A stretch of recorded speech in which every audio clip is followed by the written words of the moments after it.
foolish boy. Without full body armor, you're weak. You do not look...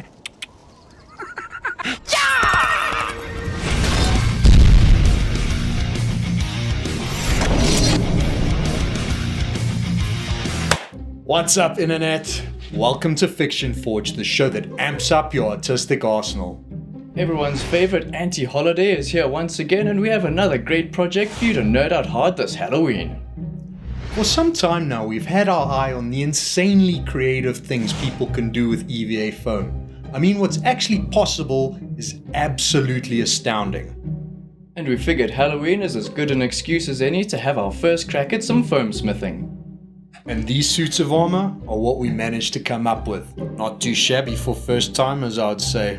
We certainly won't be taking Comic-Con by storm just yet, but we should be well kitted for most Halloween parties. That's for sure. If you're curious about what a first-time experience making something like this looks like, or maybe you're a master that just wants to watch the noobs struggle a bit. Either way, stick around a while and we'll show you how we got it done in the end.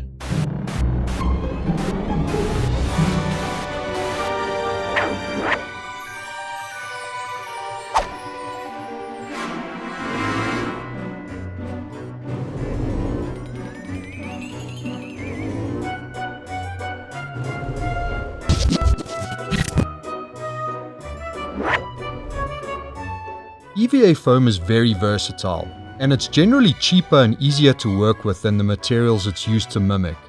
In fact, it's often the go-to material for everyone from casual cosplayers to professional prop makers alike, and is capable of creating some seriously impressive works of art.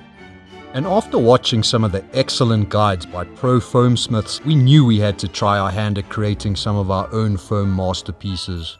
And instead of following one of their many detailed guides, we decided we should try whip something up from scratch. I mean, how hard could it be, right?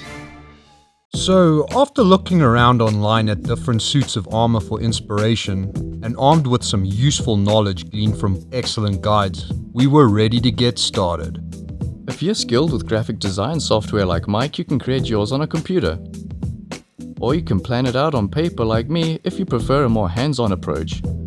Once it's designed, you can cut out the miniature versions of the pieces and make a tiny paper suit of armor to start with. These things are not only pretty cool themselves, but they're also very useful for getting an idea of just how the parts will fit together in the end. It's also kinda nice to have a look at what your completed project will look like before you even get started. Once our designs were sufficiently, it was time to measure ourselves up for the full-size versions. You can draw the larger designs out on a big piece of paper using the measurements. Jim is only drawing the one side of his shapes, so when he folds it over and cuts it, everything will be symmetrical. Or if you use software like Photoshop, you can just scale the pieces to the exact dimensions and then just print them out.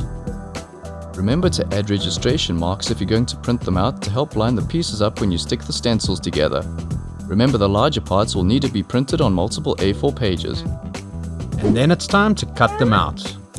This can take a while, so don't be shy to enlist some little helpers. Alright, listen up guys. I need all of these things cut out and I need them cut out fast and neatly. So get cracking. Chop chop. The next morning. You look very good. Good job.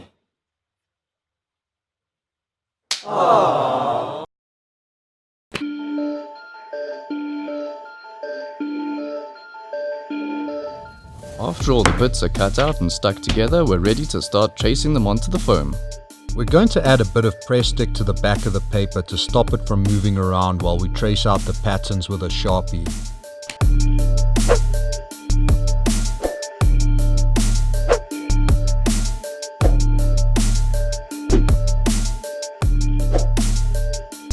Once we've traced all our main armor pieces onto the foam, we can start cutting them out.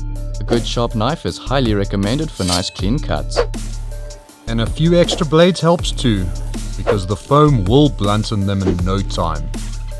We also left a little extra material around the edges to leave space to grind a perfect edge with the Dremel. But this was a waste of time, and harder to do than expected. so we decided to just trim off the excess with scissors to save time. Once we finished trimming down the foam, we could start beveling the edges with the sanding drum. So it was time to gear up with a respirator and goggles to keep the dust out of our face holes.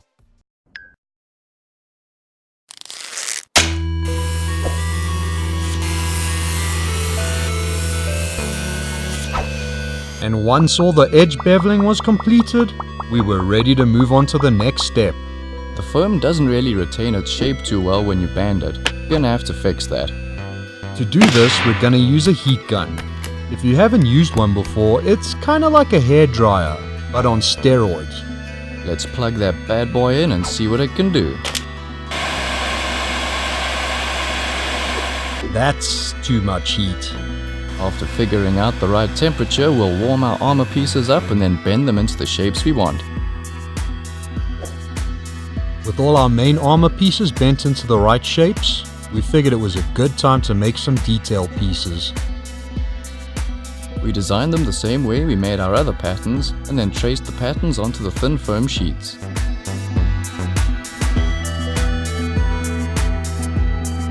The thin foam is much easier to cut, so we just used scissors this time.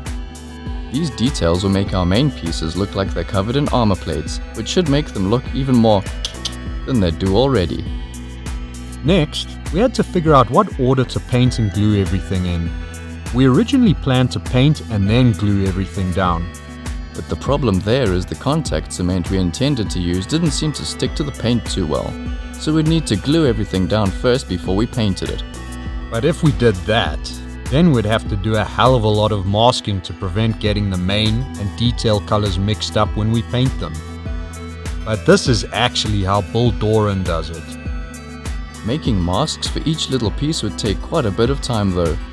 Thankfully, the problem was solved when super glue came to the rescue and stuck to the painted surfaces like a champ. So with that decided, it was time for some painting. We started by giving everything a base coat of black primer to hide the colorful foam underneath, We started with our main pieces. and then moved on to our detail pieces.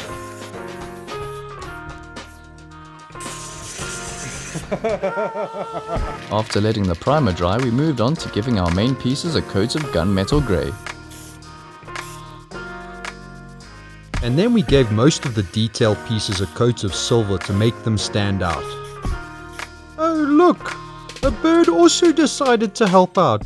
How lovely! Most unexpectedly, the ink from the Sharpie was visible through the spray paint. It took lots of light coats to cover it up. What's up with that? At this point, a bit more heat gunning was needed to bring back the shape of some of the pieces that had flattened out in the sun while the paint was drying. If you try bend the pieces when they're cool, the paint will crack. But if you wait until after it's been heated, then the paint tends to bend without any issues. Next, we moved on to gluing the detail pieces. Oddly enough, we discovered that using liquid superglue that has expired works really well because it gives you a few seconds of work time to make sure everything is lined up properly.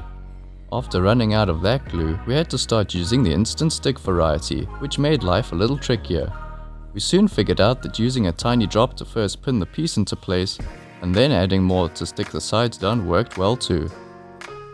We then moved on to relicking the armor. If you haven't heard this term before, it refers to the art of making things look super old and worn. To do this, we're simply going to use a light silver colored paint to dry brush around the edges of our main armor pieces to make them look scratched and battle tested. It may not sound like much, but it really brings the armor to life. The final step is to attach the straps and snap studs. So we did a little experiment with different glues to see which one worked the best. Much to our dismay, nothing worked on the primer. They either pulled the primer right off or hardly stuck at all, which was a real issue because we painted both sides of the armor with it. After another test on the plain foam, it was clear that only the hot glue was up to the task. This meant we'd have to sand the primer off in the areas the straps needed to be stuck to. Finally, we were ready to cut our nylon webbing straps to size. We made sure to burn the ends of each piece to stop them from fraying. And then we stuck them in place using hot glue. We also added our clips and buckles to secure and adjust the straps. We used a grinder on the Dremel to sand down the foam in the places we needed to stick the snap studs, and then glued them on with more hot glue. We had some issues with the glue gumming up the snap's mechanism, but we eventually got them all working. A little more relicking paint hides the space around the snap studs, and these shells are ready for a couple nerds to crawl in.